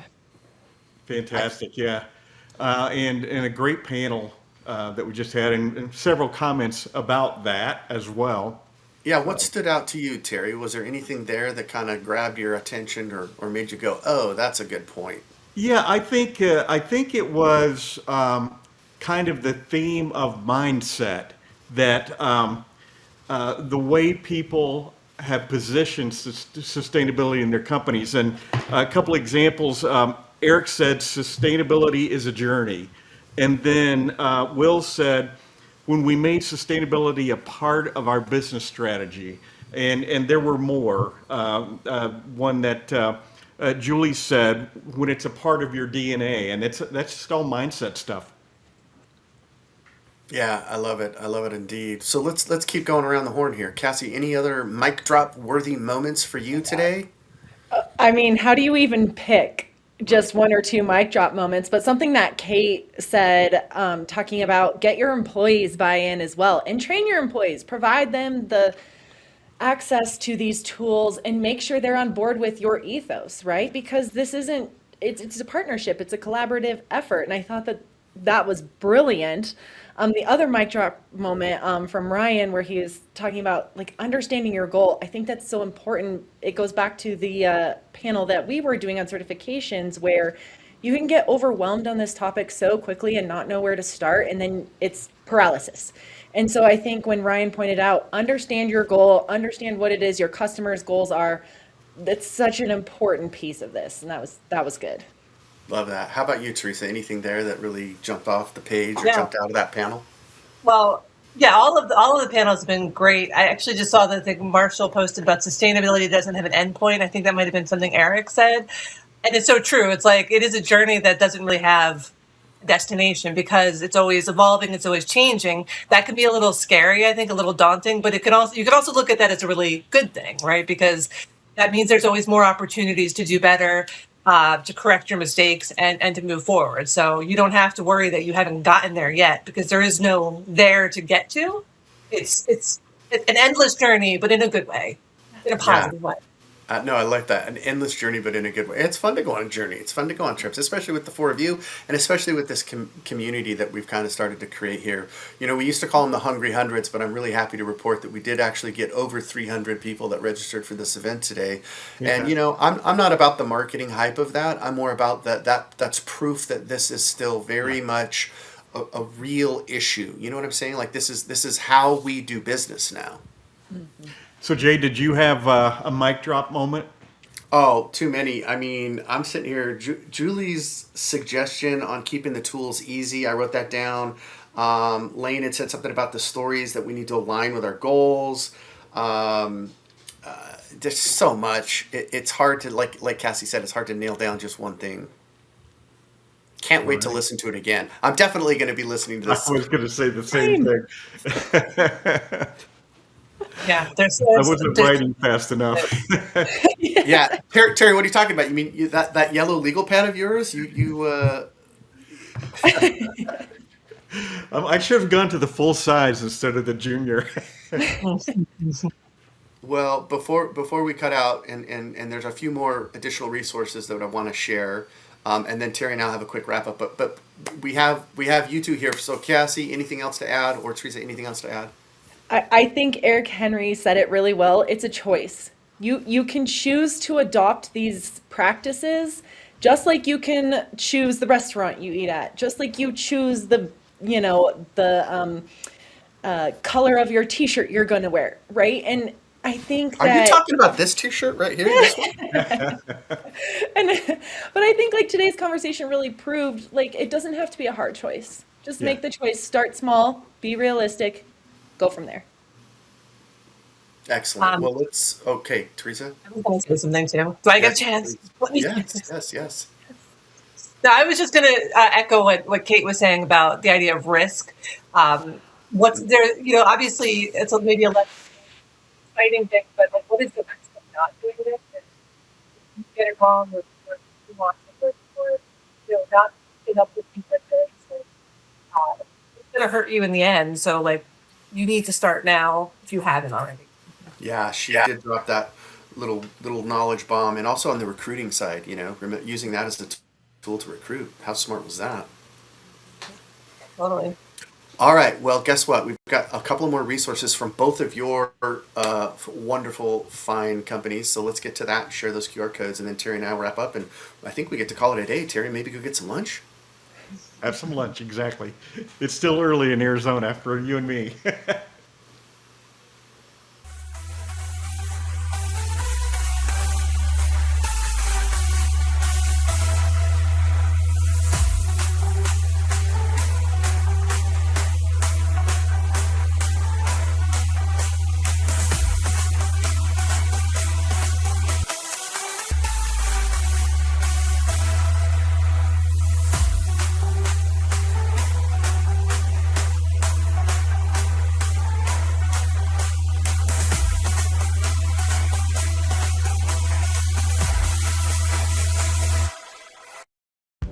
Want more resources? Check out these 2 amazing resources from our media partners. Connect with sustainability resources from Printing United Alliance by scanning this QR code. Scan the QR code to find more of ASI's resources and sustainability coverage in the Promo for the Planet section. Remember to focus on proof over promises and progress over perfection on your sustainability journey. All right, Jay. I know. We did it. What a day. What a day. Did we do it, or did others do it for us or with us? Well, we were just along for the ride. So pretty much conversation, everything was amazing. Any final notes, Jay? Yeah, of course. And thank you, Terry. I first give a shout out to the 2 regular guys. That includes Eric behind the scenes, who has been masterful today. Thank you, Eric. And Aaron, safe travels wherever you go. Curveballs happen, life happens. But Terry, it's been great to have you and this ability to do this. You've made this possible, so thanks to you. But other big thanks are needed as well. So this only up, and so a lot of people donated a lot of time. Not just our moderators and our panelists, but it's great that other folks showed up. I didn't get to see the numbers. We probably reached close to 100 people that were here live. Hundreds will watch this again after the fact. So this is so cool. And all of the chats and all of the insights, really, we appreciate you being a part of this. And we're doing this because of an us thing, not because of an advertising thing. So I think, my big thing was just that this is what progress looks like. We've made some big and some little momentous moves from last year. We're not done. We carry on. The journey continues. But I also want to make sure people know this, that you're seeing a lot of these panelists today who maybe only got 2 or 3 minutes, right? So we knew that, and we know that we're only really scratching the surface. So we're going to bring all of those panelists, those that want, they're all invited, they know this, to join me on the Let's Talk About It podcast. Let's talk about it. Terry, I don't know if you kind of into tacos. I finally get it, and I've even been on the show. Well, we're going to have you back. Duh. But we're going to be back. We're going to be back at it with each of these panelists, so we can go deeper and have them on for 20 or 30 minutes. So I'm looking forward to that. I hope you are too. Also this fall, keep in mind, we have the Automate and Elevate happening. That's another similar event like this, similar summit, but it's going to be totally talking about AI and all the automation. So, and then I want to wrap up on this. I got to give some extra love to Stanley, Stella. They did something really cool that I haven't even mentioned yet, so forgive me for that. But they started this off with an opportunity to get a free shirt. So the first 200 people that registered for our summit are going to get, if they shared their size. Now, if you don't follow directions, I don't know how I can help you, because we can't pick for you. So there were a few people who forgot to tell us what size they want. I'm sure we can figure that out. But they are going to send a very cool decorated piece to the first 200 people that registered. So thank you, Stanley, Stella. That was super cool. And of course, we got to get some cool merch ourselves. So we're wearing summit wear, as I like to call it, thanks to Stanley, Stella. But let me end on this, Terry. As you know, this wasn't really about having all the answers. It was more about getting a little closer and uncovering some of the whys. We had several people mention that, and to showcase what's actually working. And so I feel better about that. I feel like we made great progress there. And before I say any final words from my friend Terry Combs, Terry, I want to end on this. No ballrooms, just people doing the work. Exactly right. And that's a great way to end. So thanks everybody for joining us today, and watch for this online.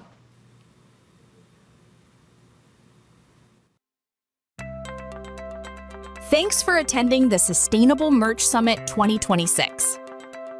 We believe the future of sustainable merch is built on clarity over claims, proof over promises, progress over perfection, and participation over performance. No greenwashing or pretending we've solved it all, just real conversations to move the industry forward.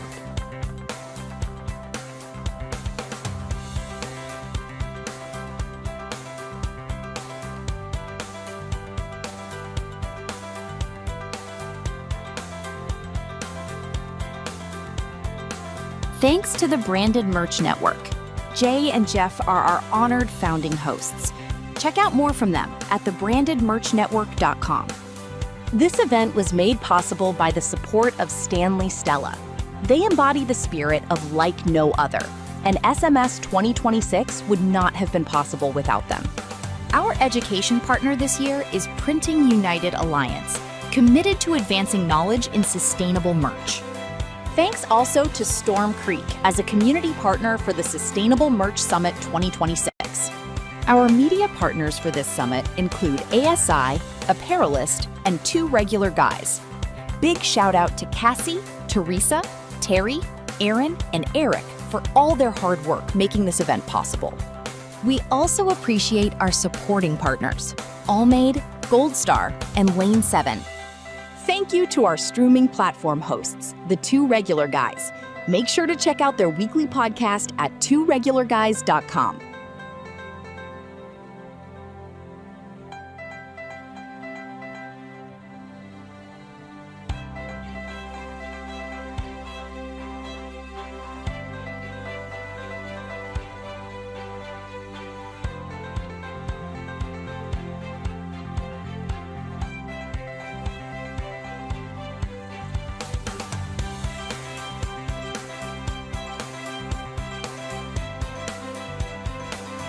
Thank you for being here and joining us for the Sustainable Merch Summit 2026. We appreciate your participation.